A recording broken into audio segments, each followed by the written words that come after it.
오늘 함께 나눌 말씀은 마태복음 16장 21절에서 28절까지의 말씀입니다. 마태복음 16장 21절에서 28절까지의 말씀, 저 한 절, 성도님 한 절 번갈아 교독하겠습니다. 제가 먼저 21절 읽겠습니다. 이때로부터 예수 그리스도께서 자기가 예루살렘에 올라가 장로들과 대제사장들과 서기관들에게 많은 고난을 받고 죽임을 당하고 제3일에 살아나야 할 것을 제자들에게 비로소 나타내시니, 베드로가 예수를 붙들고 항변하여 이르되 주여 그리 마옵소서, 이 일이 결코 주께 미치지 아니하리이다. 예수께서 돌이키시며 베드로에게 이르시되 사탄아, 내 뒤로 물러가라. 너는 나를 넘어지게 하는 자로다. 내가 하나님의 일을 생각하지 아니하고 도리어 사람의 일을 생각하는도다 하시고, 이에 예수께서 제자들에게 이르시되 누구든지 나를 따라오려거든 자기를 부인하고 자기 십자가를 지고 나를 따를 것이니라. 누구든지 제 목숨을 구원하고자 하면 잃을 것이요 누구든지 나를 위하여 제 목숨을 잃으면 찾으리라. 사람이 만일 온 천하를 얻고도 제 목숨을 잃으면 무엇이 유익하리요? 사람이 무엇을 주고 제 목숨과 바꾸겠느냐? 인자가 아버지의 영광으로 그 천사들과 함께 오리니 그때 각 사람이 행한 대로 갚으리라. 진실로 너희에게 이르노니 여기 서 있는 사람 중에 죽기 전에 인자가 그 왕권을 가지고 오는 것을 볼 자들도 있느니라. 아멘. 마태는 이제 예수님께서 하시는 그 말씀과 사역이 이전과는 다른 인상을 주는 단어로 21절의 첫 말을 열어갑니다. 21절입니다. 이때로부터 예수 그리스도께서 자기가 예루살렘에 올라가 장로들과 대제사장들과 서기관들에게 많은 고난을 받고 죽임을 당하고 제3일에 살아나야 할 것을 제자들에게 비로소 나타내시니, 이때로부터라는 단어로 시작하죠. 이때는 어떤 때를 말하는 것인가요? 베드로가 예수님께서 그리스도가 되시는 것과 하나님의 아들이신 것을 고백한 때를 말하고 있는 것입니다. 20절에서는 내가 그리스도인 것을 아무에게도 말하지 말아라 라고 말씀하셨는데, 21절에서는 예수님께서 이때로부터 제자들에게 비로소 나타내시게 됩니다. 무엇에 대해서 나타내셨는가? 해야 할 것에 대해서 나타내셨어요. 첫 번째로는 예수님께서 예루살렘에 올라가셔서 장로들과 대제사장들과 서기관들에게 많은 고난을 받고 죽임을 당해야 할 것에 대해서 말씀하시고, 그러나 3일 만에 다시 살아나야 할 것에 대해서 말씀하셨습니다. 예수님께서 예루살렘에 올라가셨다는 것은 예수님께서 고난을 받으시고 죽임을 당하시는 것이 어떠한 외부의 요인으로부터 일어난 것이 아니라 예수님께서 스스로 그곳에 가셔서 이루시는 일이라는 것을 우리가 짐작해 볼 수 있습니다. 예루살렘에서 장로들, 대제사장들, 서기관에 의해서 고난을 받으시는데요. 이들은 누구인가요? 장로들은 나이, 경험, 신앙으로 지도자의 책임을 가지고 있는 사람들입니다. 유대인의 최고 통치기관인 산헤드린 공회의 회원이기도 합니다. 대제사장은 유명한 제사장 가문을 대표하는 자들이고 이들 역시 지도자급이고요.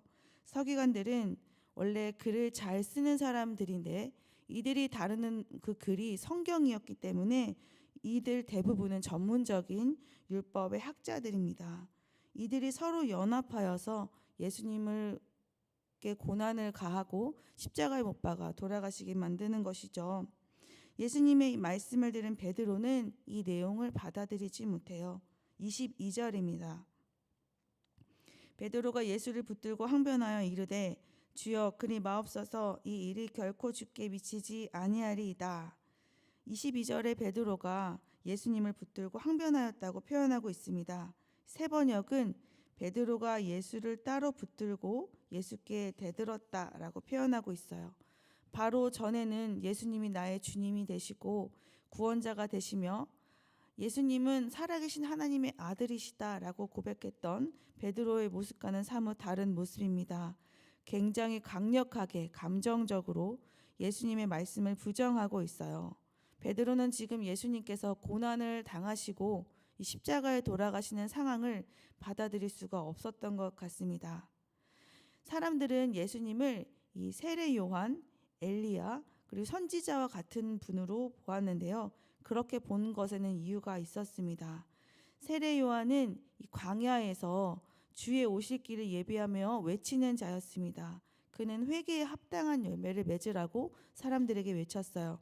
누가복음 3장을 보시면 적잖은 무리들이 예수님 요한 앞에 세례를 받으러 나온 것을 볼 수 있습니다.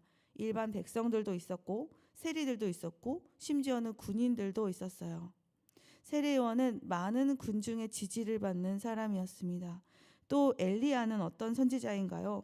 엘리야야말로 정말 놀라운 기적과 능력을 행한 선지자이죠. 갈멜산의 엘리야는 어떤 사람이었습니까? 아합왕에게 이방신을 섬기는 선지자들을 갈멜산으로 불러달라고 말합니다. 그리고 이스라엘 백성들을 다 모아놓고 450대 1로 대결을 벌여요. 너희가 믿는 신, 내가 믿는 신, 이 두 신 중에 어느 신이 진짜 신인지 우리 우열을 가려보자. 바알 신을 섬기는 이 선지자들이 바알 신을 부릅니다. 그러나 아무런 일이 일어나지 않아요.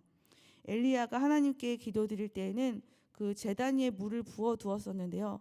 제단을 모두 태우는 불이 떨어졌어요. 그리고 도랑에 흐르는 물까지 다 태워버릴 정도로 하나님의 역사는 강렬했습니다. 모든 이스라엘 백성들이 지켜보는 가운데서 내가 섬기는 하나님이 참된 하나님이신 것을 드러내는 일을 했어요. 뿐만 아니라 엘리야는 그냥 죽지 않고 병거를 타고 하늘로 올라가는 선지자였죠. 백성들은 이 엘리야 선지자를 위대한 능력을 가진 선지자로 기억하고 있었어요. 또 구약의 선지자는 어떻습니까? 구약의 선지자들이 하는 모든 말은 하나님이 하신 말씀이나 다름이 없었어요. 백성들도 선지자의 말은 하나님의 말씀으로 알아듣고 있었습니다. 그런 이유 때문에 백성들은 예수님을 세례 요한, 엘리야나 선지자 중에 한 분 같은 분으로 알고 있었어요. 그러나 예수님께서는 이 역사 속에 등장한 인물들보다 뛰어난 분이시죠. 하나님께서 베드로의 눈을 열어주셔서 이러한 자들보다 예수님께서 더 위에 계시고 그리스도이신 것을 알려주셨어요. 그런데 베드로는 그 위에 자신의 생각을 더 얹습니다. 예수님이 세례 요한보다 더 많은 군중의 지지를 받고 있는 것이 베드로의 눈에 보였을 것이고 엘리야보다도 더 놀라운 능력으로 많은 기적을 행하시는 것이 베드로의 눈에 보였을 것입니다.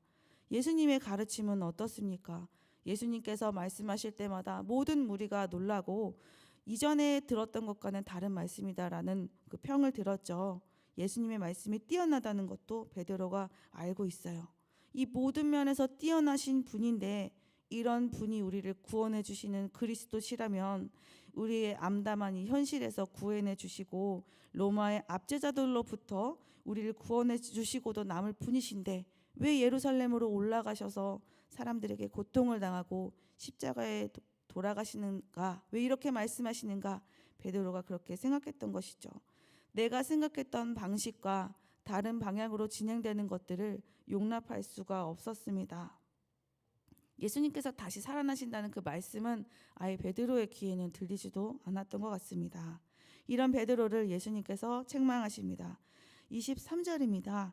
예수께서 돌이키시며 베드로에게 이르시되 사탄아 내 뒤로 물러가라. 너는 나를 넘어지게 하는 자로다.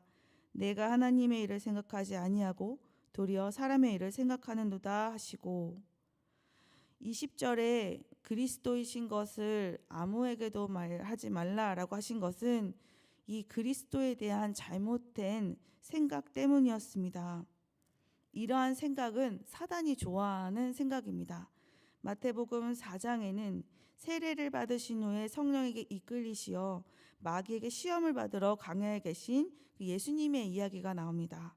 공교롭게도 마귀가 예수님을 시험했던 그 순서와 어제 오늘 우리가 나눈 본문의 말씀에 등장한 내용과 순서가 조금 비슷하게 겹치는 부분이 있습니다. 하나님의 아들이거든 돌이 변하여 떡덩이가 되게 하라. 하나님의 아들이거든 높은 곳에서 뛰어내리라. 하나님께서 천사를 보내시어 너를 받들어 돌에 부딪히지 않게 할 것이다. 하나님의 그리고 내게 엎드려 경배하라. 지금 천하에 보이는 모든 세상을 내가 너에게 줄 것이다. 이 그리스도의 구원은 배고플 때 돌을 떡으로 만들어내어 먹을 수 있는 것도 아니고 이 높은 곳에서 뛰어내려도 다치지 않는 것 같은 놀라운 기적도 아닙니다. 세상의 모든 것 아래에다 두고 다스릴 수 있는 힘을 가지고 있는 것도 아닙니다. 그리스도의 구원은 죄인인 우리가 죄사함을 받고 하나님의 나라를 경험할 수 있게 되는 것입니다. 유일한 길은 예수님의 십자가밖에 없어요. 그리스도의 목적은 죄의 결과인 죽음을 모두 없애고 이 로마의 압제자보다 더 큰 원수로부터 그의 백성을 구원하시는 것이었습니다. 예수님께서는 제자들에게 말씀하십니다. 누구든지 나를 따라오려거든 자기를 부인하고 자기 십자가를 지고 나를 따를 것이니라. 이 예수님을 따라가는 자들이라면 자기를 부인하고 십자가를 지고 따를 것을 말씀하세요. 이 자기를 부인한다는 것은 나를 미워하는 것, 나를 덜 사랑하는 것, 나를 우선권에 있어서 아래에 두는 것을 말해요. 무엇보다 하나님의 뜻보다. 이것은 나의 자아를 죽이고 나의 기호와 욕구를 나보다는 하나님의 뜻에 두는 것을 말합니다. 이 구원의 결과는 죄에서 자유함을 얻고 우리가 변화되는 것에 있습니다. 죄로 가득한 나의 자아가 예수님의 십자가와 함께 죽게 되면 예수님께서 부활하실 때 나도 함께 살아나 새로운 생명을 얻는 은혜를 경험하게 되는 것입니다. 이 목숨을 구하고자 하는 자는 잃게 되고 예수님 때문에 목숨을 잃는 사람은 찾게 될 것이라고 말씀하십니다. 예수님께서 하나님의 영광으로 천사를 거느리고 오실 때 모든 사람들이 행한 대로 갚아 주실 것입니다. 자기를 부인하고 십자가를 지고 예수를 따르는 자들은 살아계신 하나님의 아들과 같이 자신도 하나님의 자녀로서 그 영광을 누리게 될 것입니다. 오늘 말씀을 정리하면서 한번 생각해 볼까요? 예수님의 고난과 죽으심에 적극적으로 참여했던 장로, 대제사장, 서기관들은 백성을 다스리는 이 지도자의 위치에 있는 자들이었습니다. 높은 자리일수록 이 공공의 의와 참된 진리보다 자기의 위치를 지키기 위해서 가지고 있는 힘을 사용할 때가 많이 있어요. 그 어떤 자들보다 그리스도를 더 잘 알아보아야 할 그들이 오히려 자신의 손으로 그리스도를 십자가에 못 박는 일을 하게 됩니다. 우리는 이들과 같이 되지 않고 참된 진리를 알아보는 눈이 우리에게 있기를 진심으로 소망합니다. 베드로는 참된 신앙 고백으로 예수님께 칭찬을 받았지만 하나님께서 그리스도를 통하여 하셔야 할 일들을 인간적인 생각으로 동의하지 않았습니다. 그러나 예수님의 십자가와 부활은 그 누구보다 우리에게 더욱더 필요한 것이었습니다. 그의 생각은 하나님이 아니라 이 사단이 좋아하는 것들이었습니다. 우리의 이 생각과 뜻과는 다른 하나님의 뜻과 방법을 발견할 때가 있어요. 그것을 발견할 때 하나님의 뜻과 반대되는 나의 생각을 끝까지 펼쳐가지 않고 주의 뜻을 수용하고 따르는 우리가 되기를 원합니다. 예수님의 십자가의 죽으심과 부활이야말로 우리를 구원한 참된 사역이었습니다. 이 돌이 떡이 되게 하고 높은 곳에서 뛰어내려도 다치지 않게 하고 또 천하의 모든 것을 손에 쥐는 것보다 더 중요한 것은 예수님의 십자가와 부활로 인한 나의 죄 사함과 내가 영원한 생명을 얻는 것입니다. 이 구원에 담긴 하나님의 구원에 담긴 뜻보다 귀한 뜻보다 우리의 시각으로 왜곡한 이 구원의 잘못된 정의들이 혹시 있다면 이 시간 말씀을 통해서 올바른 구원의 관점이 바로 서는 것을 경험하는 우리가 되었으면 좋겠습니다. 예수님을 따라서 자기를 부인하고 십자가를 지고 가는 삶은 이 즐겁고 행복하고 편안한 일만은 아닙니다. 가다가 넘어지기도 하고 많이 실수하기도 하고 때로는 멈추고 다시 돌아가고 싶은 마음이 들기도 합니다. 그러나 마지막 날에 예수님께서 천사들과 이 땅에 함께 오실 때 우리가 행한 대로 다 갚아주시겠다고 약속하셨어요. 그 은혜를 기대하면서 예수님을 따라 우리도 하나님께 복종하고 순종하는 오늘 하루가 되시기를 진심으로 소망합니다. 함께 기도하시겠습니다. 사랑이 많으신 하나님, 은혜 주심을 감사합니다. 멋진 신앙 고백을 하고 사람의 생각을 앞세워 그리스도가 우리를 구원하시는 참 의미를 깨닫지 못한 베드로의 모습을 살펴보았습니다. 우리 안에도 크고 작은 사람의 생각이 있다면 이 시간 밝히 보여주셔서 깨닫게 하시고 하나님의 뜻 가운데 살아가는 우리가 되도록 은혜를 더하여 주시옵소서. 예수님을 따라가는 삶이 힘이 들고 어려운 일이지만 나의 자아는 예수님의 십자가와 함께 죽고 예수님께서 부활하실 때 내게 허락하신 새 생명의 기쁨이 내게도 넘쳐나는 은혜를 경험할 수 있도록 우리를 인도하여 주시옵소서. 감사드리며 예수님의 이름으로 기도드렸습니다. 아멘. 기도 제목으로 기도하신 후 개인 기도로 나아가겠습니다. 주님, 저도 주님 따라 십자가를 지길 원하오니 도와주시옵소서. 함께 기도하시겠습니다.